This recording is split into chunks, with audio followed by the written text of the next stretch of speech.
it's also not meant to highlight any one specific therapy technique, rather to give you a therapeutic experience to start a conversation. Please remember, if you're having a life-threatening emergency or this is triggering for you, to please call 911 or your nearest emergency services to get the care that we need.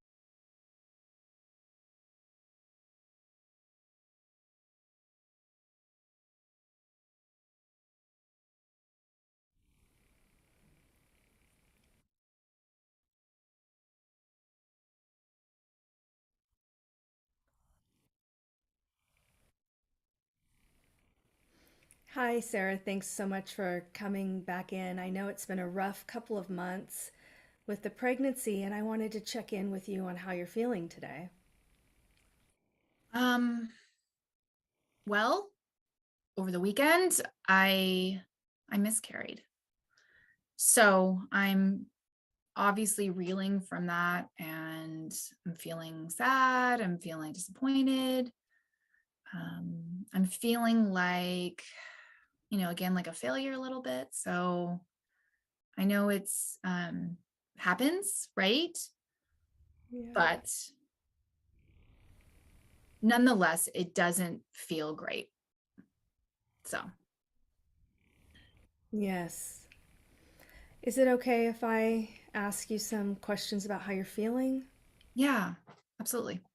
And before we do that, I want to check in with you and ask, what can I do to support you? If you were to give me the script, what words would be helpful for me to say right now? Um, I think I think what I'm struggling with is that again, it feels isolating, right? I was part of this group. I got pregnant. Yay. I was excited. I was doing everything right. I was drinking lots of water. I was, getting rest. I was, keeping my stress low, doing all these things that, they say that you're supposed to do, right? And and it didn't matter that I did all those things. This still happened. And so I think I just feel alone. And so I don't want to feel alone. So I guess maybe that's what I'm needing from you. I just don't want to feel alone. Okay. So if I were to validate your experience and say it sounds extremely painful and I'm here to listen Yeah. and I'm here to provide whatever support you need and to talk more about how you're feeling, does that feel dismissive or validating? No, that feels validating for sure. Okay. Yeah. That feels validating. Okay. And so if we talk about how you're feeling, I wonder if we go back to that body betrayal that's been this, continual theme throughout therapy, if that's part of this, is feeling betrayed by your body. Yeah. Um, like I said, I felt like I was doing everything right. I felt like I was getting to sleep. I was, lowering the stress. I was doing all those things. And I finally reached the goal of getting pregnant. And my husband was excited. I was excited. I know I shouldn't have, but I went out and bought a couple little gender neutral clothes. Um, and I was picturing this world, right, of what it's going to be in, 9 months from now. And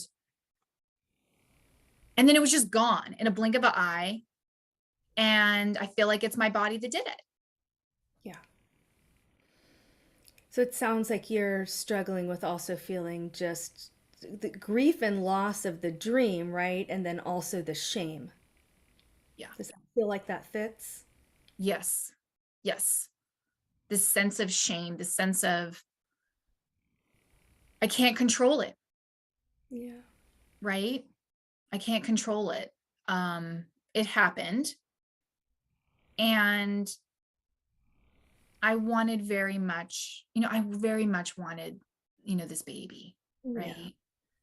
And the sense of shame that it's not going to happen now. And, and if I'm the cause of that, right? Is something wrong with me? And I don't know if there's an answer to that. So lots of guilt there too, right? Like I did something wrong, it's my fault. Yeah. And then the shame, I can't do this, I'm not capable, right? Right. Right.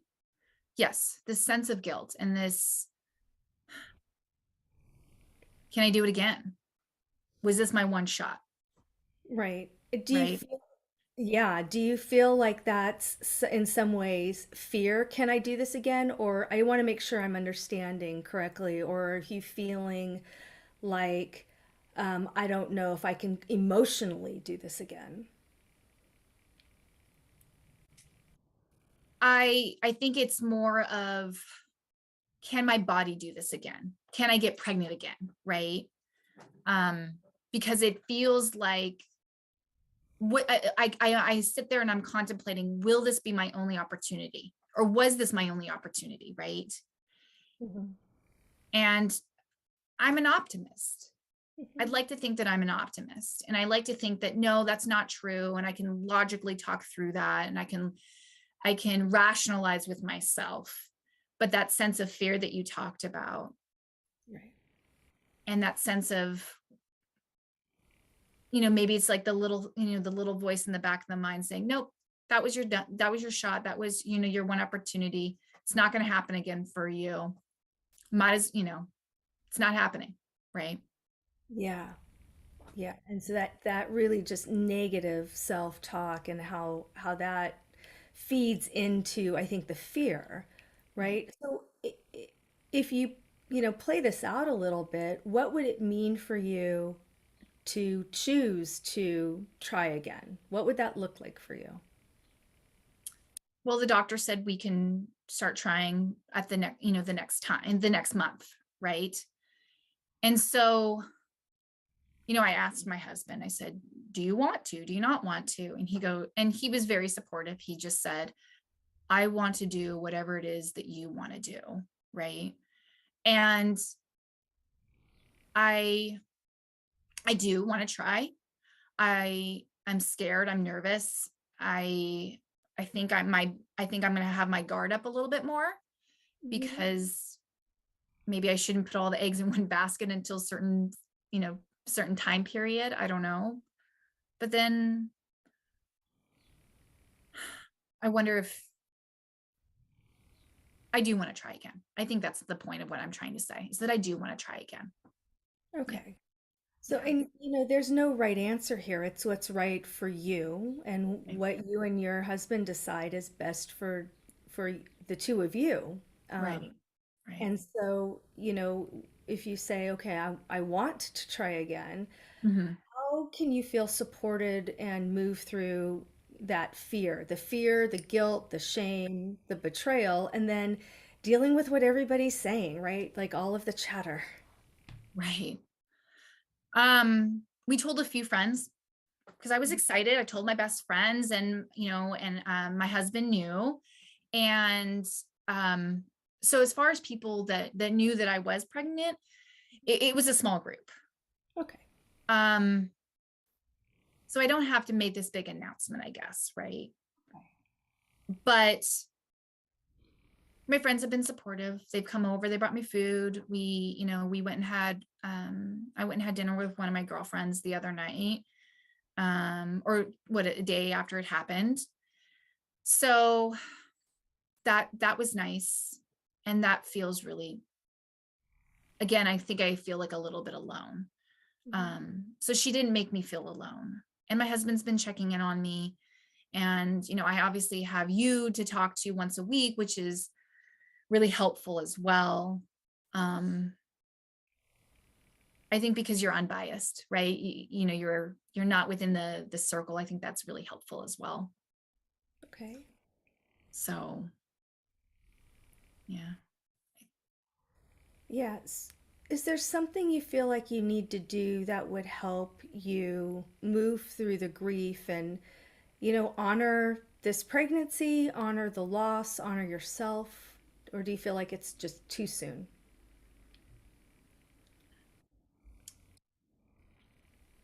I think giving myself the time to, be sad, I think is really helpful.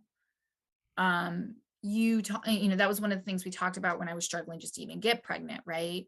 Was that it's okay to be sad when you need to be sad, and that grace and space that we talked about, that, we've talked about. And so I'm going to try to do that same kind of skill, that same kind of thing with this, that it's okay to, be sad when I need to be sad. It's okay to kind of grieve the process. And hopefully it's all part of the bigger plan, right? Yeah. I think I need to hold on to the optimism, even when the negative is coming through. I think Okay. that's the only way I'm going to get through this, if I hold on to like the optimism of it. Okay. Do you feel like there's a forgiveness component? You need to forgive yourself, or does that not resonate for you? No, I do need to forgive myself. Okay. Um, Again, I think I know logically that there's nothing I could have done to change this situation, right? Yeah. I know enough of the data points and the statistics and this, the enough to know the basic science of it, that this is, a normal process, right? Um, but as we talked about, the perfectionism is in me, right? Yeah. The I want it to be the way I want it, and it Yeah. didn't happen that way. So that's hard. But I need to be able to forgive myself. Absolutely. Okay. Just And I don't know how to do that quite yet. yeah, no, and I think it's okay for you to give yourself permission to not know how to do that, Okay. right? Yeah. And we talked a lot about the stages of grief and allowing yourself to move through them. They're not linear, right? And so you Yeah. might feel sad, you might feel alone, you might feel betrayed, guilt, shame, anger, right? And all of those things I think are normal experiences when you're going through this. And so that space and grace component of feeling all the feels, right? And allowing whatever's coming up for you to be okay in that moment. And then I think it might be worth talking about what happens if you get stuck, or are you feeling like you're getting stuck in one of those areas? Right. Well, I mean, I do feel stuck in that forgiveness piece, Okay. right? I think I do feel stuck because maybe it feels a little more comfortable to be mad at myself, because Sure. it's an emotion that it's that emotion is much easier than um than the other emotions. Anger is a Mhm. much easier emotion.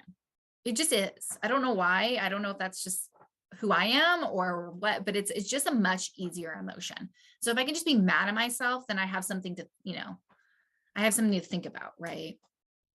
Yeah, and part of it is anger becomes it's emotion, a state of being, it's a reaction, right? When something horrific and traumatic like this has happened, Right. right? It's easier to feel anger than it is anything else because we don't feel the pain.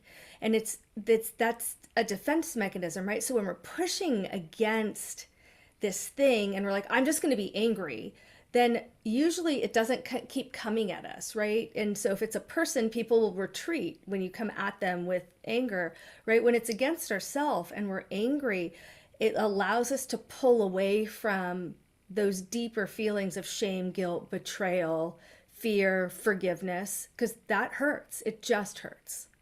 Yeah. What you said, that you're pushing away from the pain, Yeah. right? I guess I didn't think of it that way. Yeah. I didn't, I can name the shame, I can name the guilt, I can name that. Hmm. Um, but I can't, I guess I didn't have, I had a hard time. Up until you said that, I wasn't able to name the pain. And I think that you're right. I'm pushing it away so I can just be angry. It's easier to be angry, right? You have something to rage against. Yeah. Yeah. Right. And Right. right. And so I don't think it's helpful for anyone, especially me, to say, "Oh, well, just don't feel that." That like that doesn't do you any good at all. And so more about, can you feel it in waves, right? Do you give yourself permission, like, I feel really angry. It's okay that I'm angry. I'm going to be angry, and I'm going to give myself, an hour or two. And then at the end of that, it's time for me to move about my day. And that doesn't mean to be dismissive, or I hope you don't hear it that way, but Right. more about trying to bookend the feeling. So when you're in it, you're feeling it, and then you give yourself permission to move out of it, right? I don't have to feel it all the time. I don't have to feel the pain or the anger, or even I don't have to have some forgiveness standard that I'm trying to work toward. Does that Right. make sense? Yes, it does. And again, you said forgiveness standard, right? Like I putting all these expectations on myself, Yeah. right? These Yeah. constant expectations of that I should be this, I should do this, my body should do this, all of that. Um, it's obviously not working. It's not working, right? Yeah. Um, Oh, the other night I got into the shower and I started to cry because I was sad. Now I recognize it as pain, right? And I did, because the previous night I I said no, like don't do that, right? Don't feel it. Just think about something else. I think I put like a loud song on so it would just drown out my thoughts. But then the following night I got out of the shower and it felt better. I did feel better. So maybe I need to sit with that pain, right? Like what you say. if it doesn't feel too vulnerable, right? If you feel safe enough to do it, I want to challenge you on a couple of things, right? One is this idea of better, right? Do you have to feel better, or is it acceptable to say, I feel lighter, right? Does it have to be better?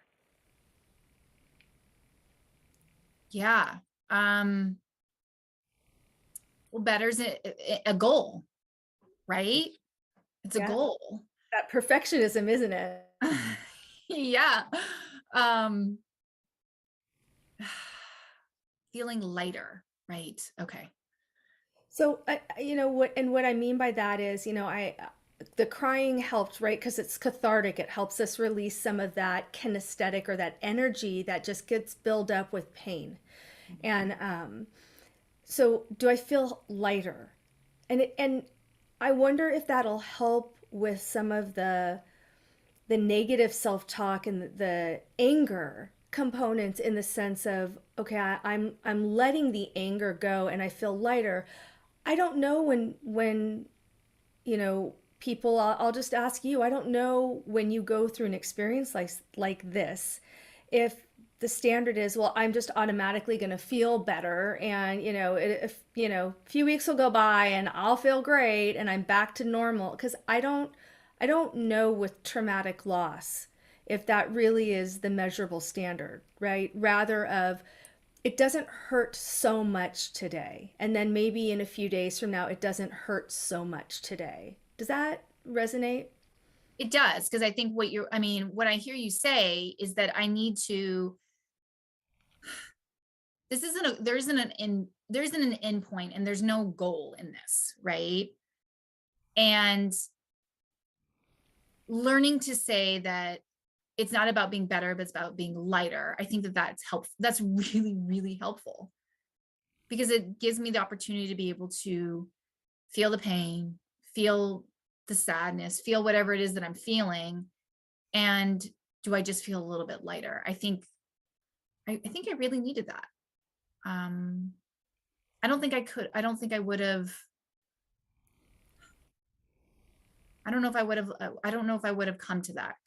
The difference of those two words, right? What a difference those two words are. Yeah. So better puts it into this shoulda, woulda, coulda perfectionism, Right. and then now I'm measuring on how many days I expect, it should take me until I feel better, Right. versus lighter, which is, I'm honoring the loss and the trauma, and I'm moving through it, right? Right. And so lighter being that distinction of I'm giving myself permission to feel it Right. and to grieve it, Right. you know, and the relief that it doesn't mean that that'll overtake me, you know, and that's not to dishonor your experience. And I think that that's a really important piece is this will stay with you as long as it stays with you, and that's okay. That's absolutely okay. Right. I think that's helpful too, right? Because it gives I don't I can just I'm gonna have to live with this forever. Mhm, It's gonna be a part of me, right? mhm. Um, I keep going back to lighter. Like, how can I feel lighter? How can I feel lighter? Right. Yes. So give me the laundry list, right? Give me some ideas of how you can feel lighter. So you mentioned, you know, taking a shower, crying in the shower, turning up really loud music. What else? What else are we? Um, my aunt really wants me to start yoga.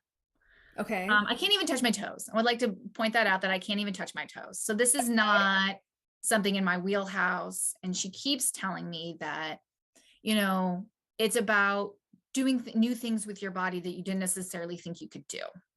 Hmm. So I'm going to try yoga. I'm gonna see how Okay. this goes. Um, but she already, she's pushing me to do it. So I'm gonna try it. So we'll see if that works. I think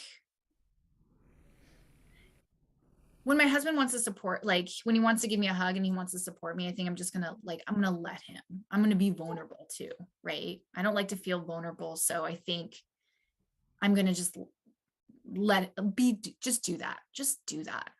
So that's one thing. I'm going to go get a really big coffee after this. That sounds really good. Good. I haven't had Okay. a coffee in 9 weeks. Right. So I'm going to have a coffee. So I feel Good. I'm looking forward to that. Good. Yeah, Good. And and you feel like you're getting the support that you need, like you said before, from your husband and your family and friends. And I think so. I okay. I was talking with one of my girlfriends and I was trying to decide whether or not I tell my other friends that I was pregnant or and that I lost, the pregnancy, or do I Mm. just keep it and keep it? Or do I keep it like a little secret?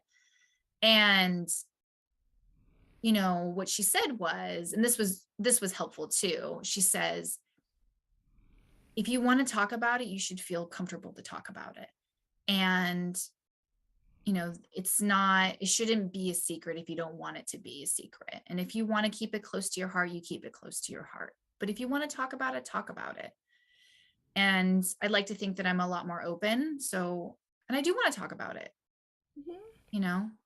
So I'm going to, when friends ask how I'm doing, I think I'm just going to be honest, Okay.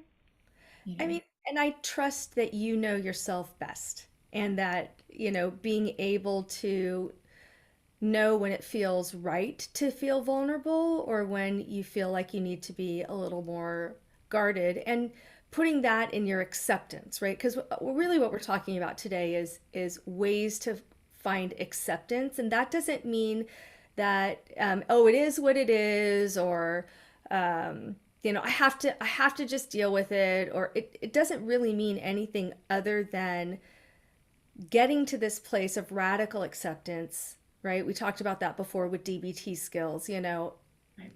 didn't cause it, can't control it, and I have to understand that I can't change it. And so how's it going to impact me as I move forward, right? And so I think over the next few weeks it would be worth us talking about ways I can support you, ways that you can ask for support, and moving into this place of really accepting what's going on for you and where you're at. And that's not static, that's a moving target, right? So how that feels today is going to absolutely feel different tomorrow and then in a week from now, right? And so using these measures of lighter vulnerability, you know, grace, Right. right? Right. You know, these things that you've identified that are helpful for you as Mhm. measures of, am I moving to that acceptance and lighter stage, right? Right. And then maybe there's forgiveness there, and maybe there's not. That's a very it's a very specific thing, and a very individualized thing is what I'm looking, that's the word I'm looking for, right? And there's no one way to do this. And so sometimes I think when you're getting into that shoulda, woulda, coulda spiral and all of that negative self-talk, and you're recognizing it, is putting the brakes on and just saying, okay, wait a minute, hold on. My experience is mine alone, and I'm allowed to have that, however that looks like. Right. Absolutely. Yeah, no, you're right. I think that I'd like to go there. I think I would like to kind of continue that conversation around those things, and just how can I feel lighter? How can I feel lighter? Okay. And I want to check in with you on, how the session went today, and do you feel dismissed? Do you feel heard? I want to make sure that I'm giving you the support in the way that feels right to you. No, I think it's really super helpful. And I feel like the way we went from feeling better to lighter, really just a new perspective, I think. And I don't think I would have understood that if you hadn't talked to me about that. I don't think my brain would have gone there. Hmm. So I'm really just sitting with that, and it feels really good. It feels like that's where I need to go, right? Good. Okay. And I want to check in with you, and I'd like you to please give me the words. If I could say something to you right now, what would feel good for you to hear? I think, Sarah, I'm going to help you try to identify how to feel lighter throughout the next couple of weeks. I think that will help with the loneliness. I think it will help with the negative self-talk. I think it'll help with all those things. So if I could hear you, I would like that. Okay. So, Sarah, Mhm. thank you for being honest with me. Thank you for sharing your journey with me and your pain with me. And I am here to help support you and to help you find ways that will make you feel lighter. And I appreciate you being willing to take me on this journey with you. Yeah. Thank you, Joe. Appreciate that. You're welcome. So it looks like we're at time. I just want to check in and make sure if this is a good place to stop, or if there's a few more things that you feel like we need to process before you go. No, I think this is good. This is a good spot. And I'm just going to keep thinking, how can I feel lighter? Right. Yeah. Yeah. Okay. And then I plan to see you next week. Yeah. See you next week. Great.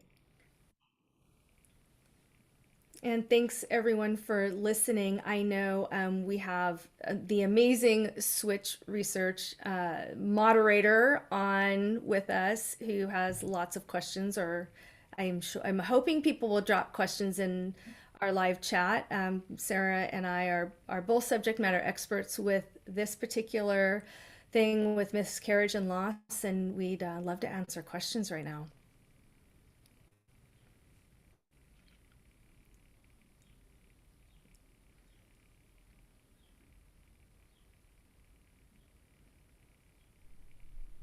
Hey everybody, it's Amit. I'm just gonna read a couple questions here that we have, and we'll just maybe wait just a second just to see if any come rolling in. But I think Paige here has a question. She says, I'm wondering, in moments of self-blame, what are some questions or things you can do or ask yourself to help pause, reflect, and pull yourself out of a harsh, negative, judgmental mind state? Oh, that's such a great question, Paige. Thanks for asking. I think this is a really good theoretical question as far as like how one does therapy. And there's so many models out there, and so my disclaimer for everyone is, find a therapist that you like, that really resonates with you and you resonate with them. It has to me, for me, has to be a trusting relationship, because there's so many therapeutic approaches with that. With things like miscarriage and loss, grief, Shame. Typically, we tend to look for trauma-informed therapists, which means that person's going to meet you where you're at. And that's always the best place for me as a therapist to start.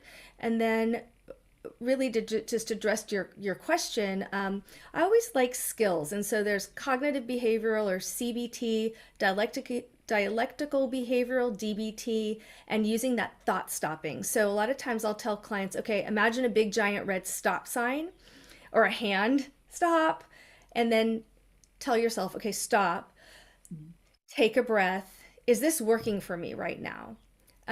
What do I need to do to get out of this mindset? When we start to ask ourselves why, which is really what we're trained to do, is be curious.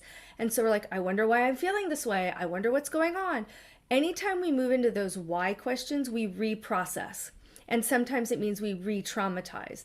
And so the idea is that we actually want to stop, take a breath. That helps that parasympathetic, sympathetic nervous system to recalibrate. And then, okay, what do I need right now?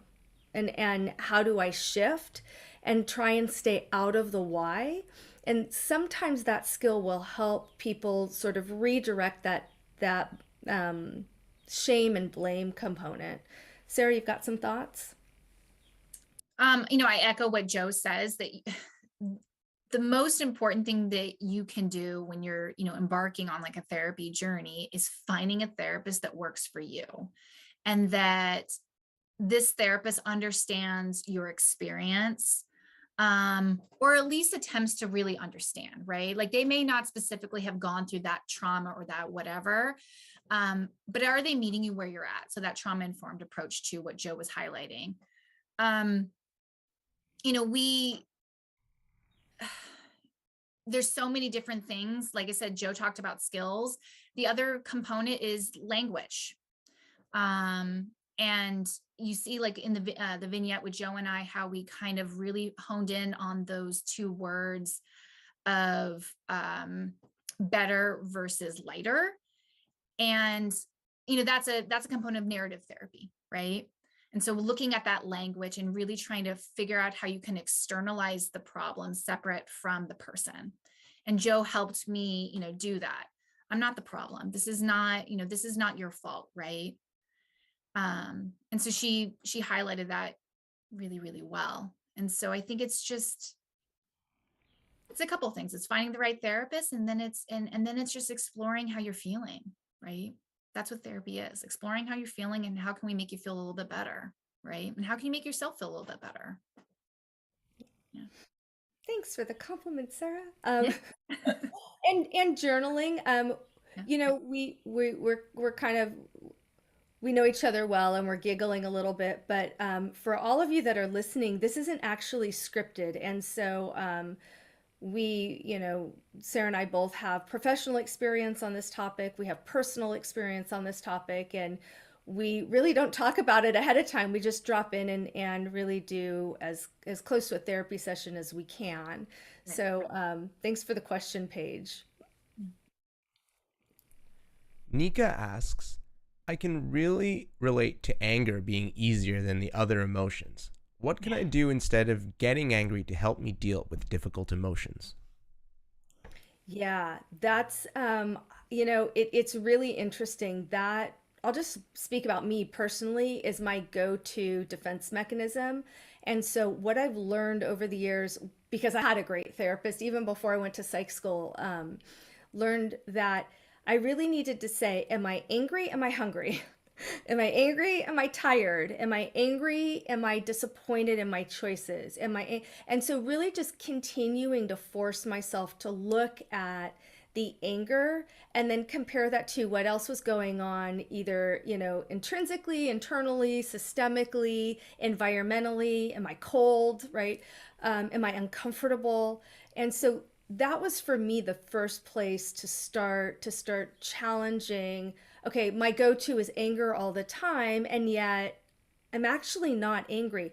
Now what I've learned over the years about myself is when I'm in that state of anger, it's usually I'm feeling hurt, betrayed. Like there's much deeper emotions, and so it's easier for me to access the anger than it is to access feeling betrayed or feeling sad. Sarah, what about you?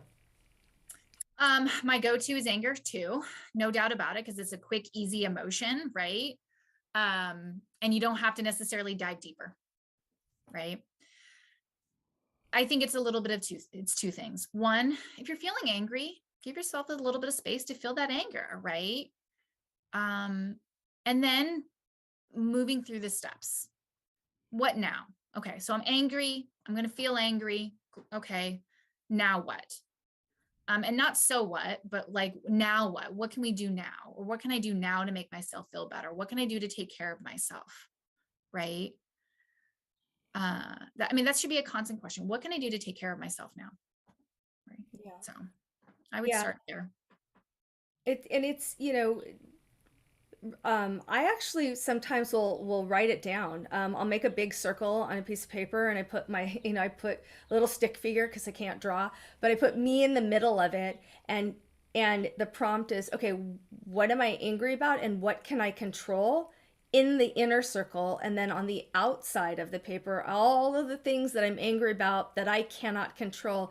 And it's shocking to me that um, all of the things I can't control, I'm actually angry about. And the internal things, I have a different emotion about, right? It's like, oh, well, okay, maybe if I go take a walk, I'll feel a little better.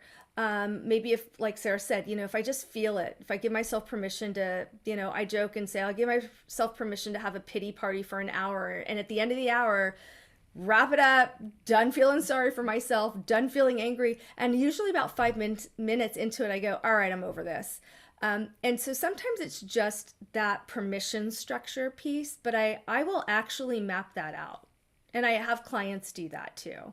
Um, Journaling is a really strong, it's a very strong tool. And so sometimes I'll, on with pen and paper, write an anger, I'm angry about, or I hate this, or whatever big language I want to use. And it really illustrates what I'm struggling with, not so much the anger. And then I shred that, because please don't leave those things lying around. That is not helpful for anybody. Don't write it on a computer. Um, so a couple of other techniques to try. Great question, Nika. Thank you. Yeah. Alyssa wants to know some good ways to encourage and support friends going through miscarriage without engaging in toxic positivity. Oh, that's a great question. Sarah, you want to start with that one? Yeah. If a friend comes to you and or let's say the same exact situation where you knew that your friend was pregnant, and then unfortunately she lost the pregnancy for whatever reason, right? The thing that always really helped me, and I'll talk from a personal standpoint, was that first, not saying, don't worry, you'll get pregnant again, because in that moment it doesn't feel great and you just don't know, right? You don't know what's going on, or what could be occurring. Just asking, what can I do for you right now? What's one thing right now I can do for you? Because I think, if and when I was asked that, I had to stop that negative self-talk, that blame, that guilt, that shame, all of it. And I had to focus on, what can I do from, or what do I need right now from her, that this person that's sitting across from me. And that was really, really helpful. I didn't feel alone. I didn't feel, like the only person on the island. And they were sitting across from me saying, like, what is one thing I can do for you right now? So Yeah, and you noticed that we were really, highlighting that technique. What can I write the script for me? What can I say? What do you need from me? How can I support you?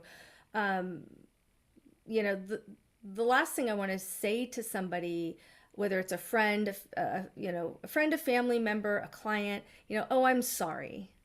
That sounds terrible, right? Uh, it's that, oh, I'll speak about my own personal experience. I had a lot of people say, "Oh, it's God, and God's plan," or, "Oh, it's okay, you're young." Oh, there's plenty. Like I, and it was so painful to hear. Um, at the time, I don't know if I knew what I wanted somebody to say, but I absolutely knew what I didn't want them to say. And it took some time to learn to ask for what I needed. It like, hey Sarah, can you just come and hang out with me and let's watch a movie? I don't want to talk about this thing. So sometimes it was just giving people permission that they didn't have to talk about it. And what I needed was, can we just go out? Can you come over and watch a movie? Can we hang out? Can we do something and not have the conversation? Right. Yeah. Thanks, Alyssa. Sarah says, I feel like I would benefit from going to therapy, but I don't have a specific reason to go. I'm worried I won't know what to talk about. Is that okay? Oh, Sarah, I'm so happy you asked that question.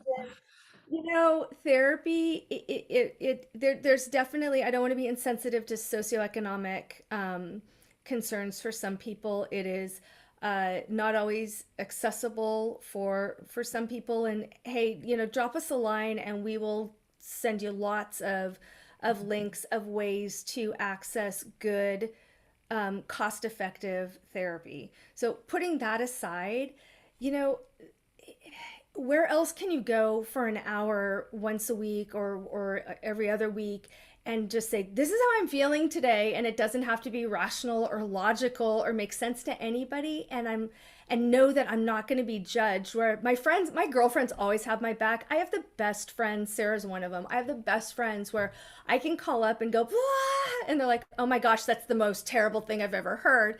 And that's not always helpful, right? But going into therapy, I can say the same thing to my therapist, and she'll say, okay, well, what's your part in this? Or what do you need to do to start working on some of these things? Or how do you want to show up in the situation differently? And I don't feel judged.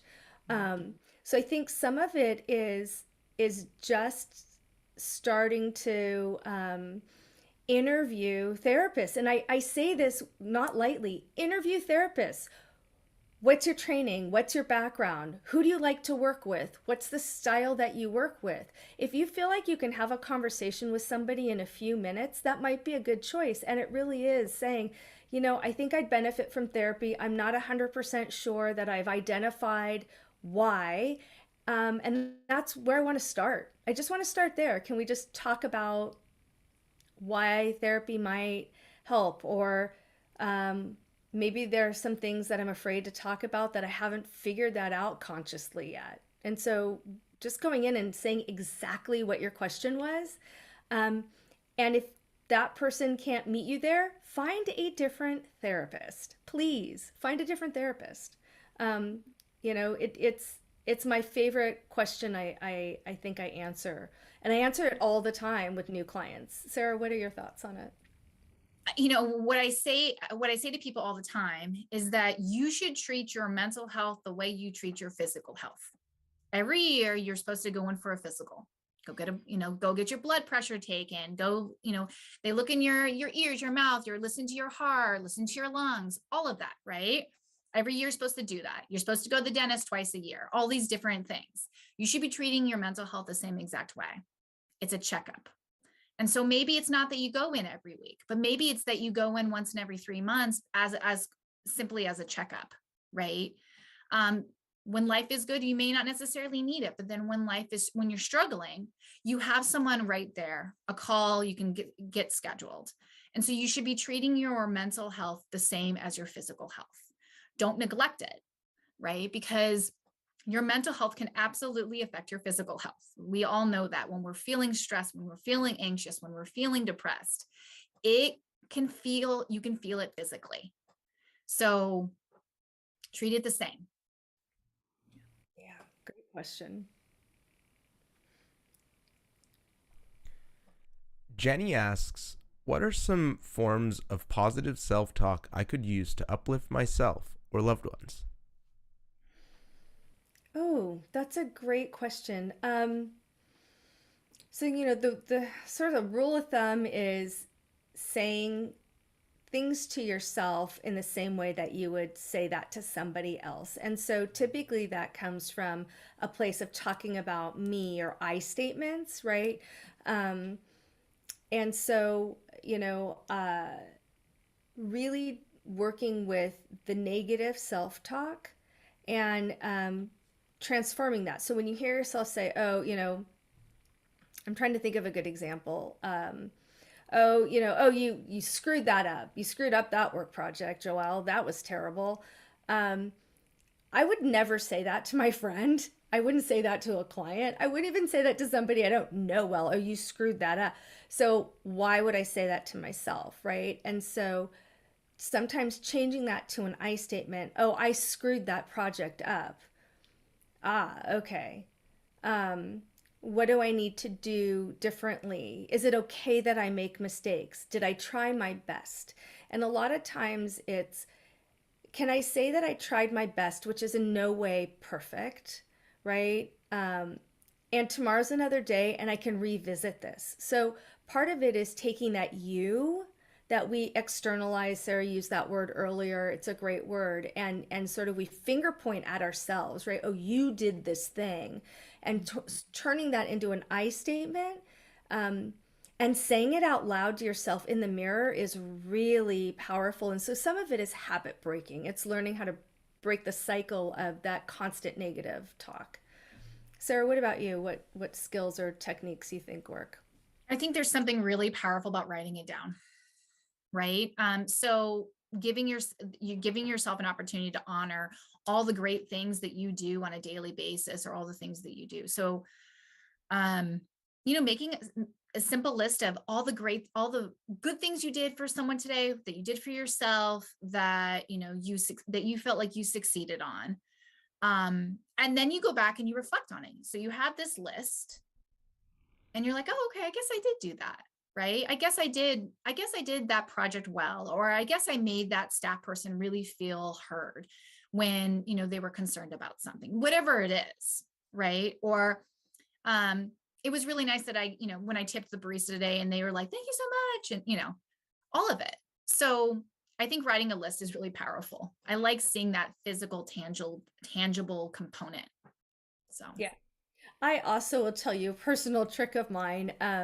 I always have sticky notes on my desk and I'll write myself notes, but I buy very inexpensive lip liners or eyeliners and, like the 99-cent ones. And I write on my bathroom mirror, perfectly imperfect, or you're allowed to make 3 mistakes today, or you are only going to say I statements, or, I write myself little messages that I see when I'm getting ready in the morning, and I know it sounds silly, but it definitely helps. yeah, I picked up that trick from Joe.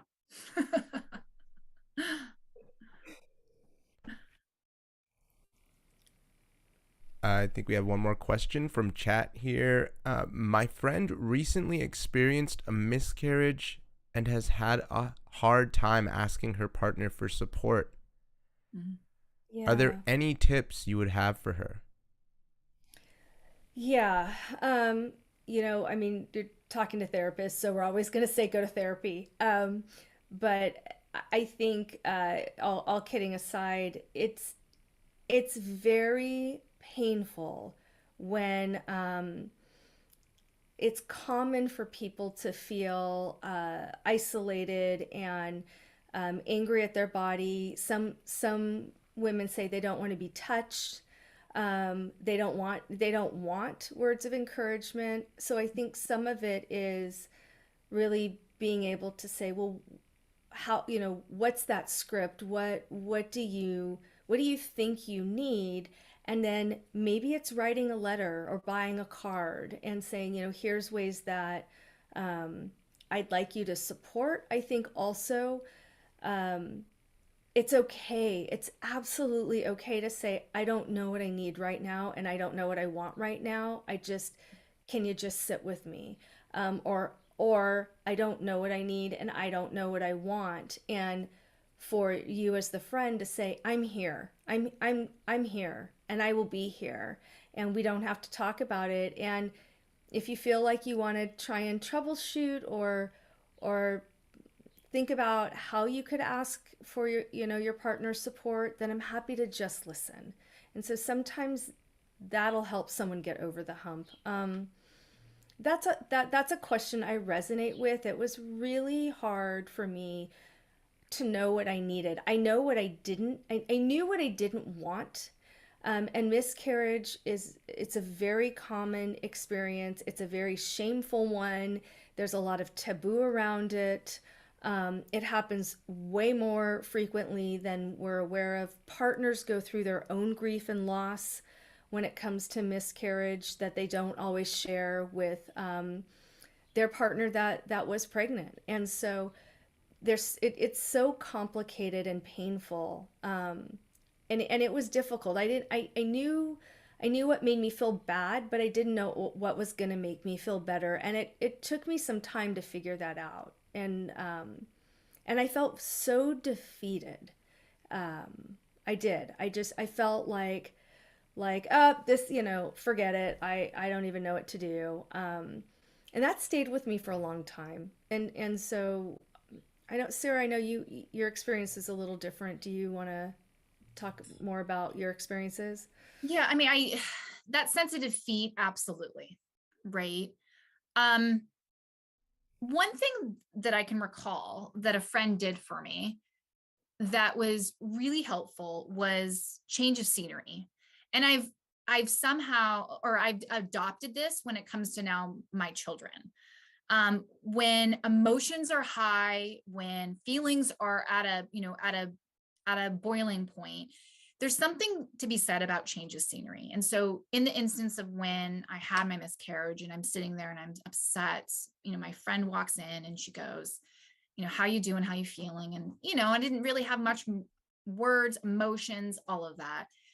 And she goes, well, we're not just going to sit here. And she goes, go get dressed now. And I'm taking you to dinner. And she took me to a nice restaurant. We had a really nice dinner. And I just remember how that felt. And there was a moment where I wasn't feeling all of these like just strong emotions, that I was just kind of able to focus and be in that kind of space for just a few minutes. I had a reprieve. And there's something really powerful about a change of scenery. And so I've implemented this one with my kids when we're having tantrums left and right. And, everyone's emotions are high. I'm like, change of scenery. And we just walk outside, or we walk to the park, or we do something along those lines. And I don't know if it's almost feels like it's a reset. So that was really helpful. And I remember change of scenery. And I keep thinking about that. So. Yeah.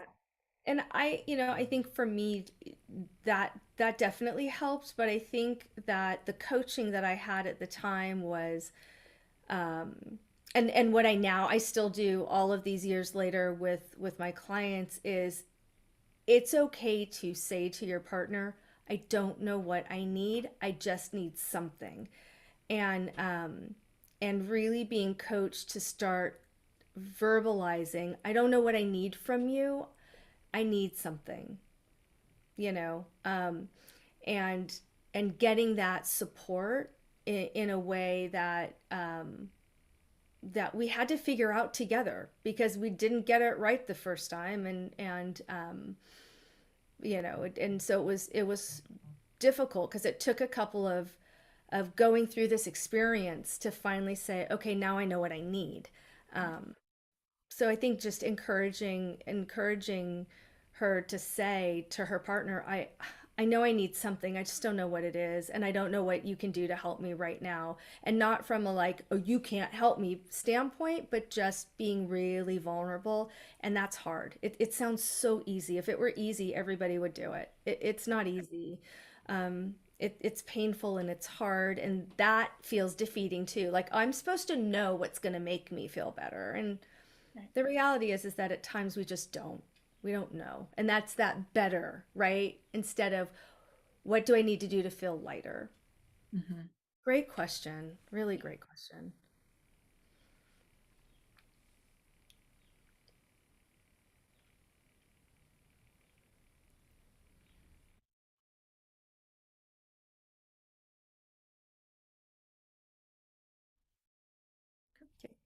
Thanks everybody for joining us.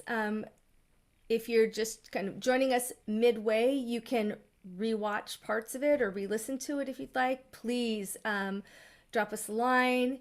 Let us know in the chat or comments. Follow Switch and follow us, Joelle Rabo Maletis Therapy, on Instagram, and we've got all sorts of things. Switch has an amazing gift for you, by the way. So if you take a couple of extra seconds and follow the link, there's a great gift for you, and we're always happy to follow up with resources and stuff. So don't be shy. Let us know what you think, and catch part 3, same bad time, same bad channel, next Friday at noon, where we talk about new motherhood. And boy, Sarah and I have some great stories for you with that one. So thanks again, everybody, for joining us. We always appreciate your support. And thanks, Amit.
Two birds suddenly appear every time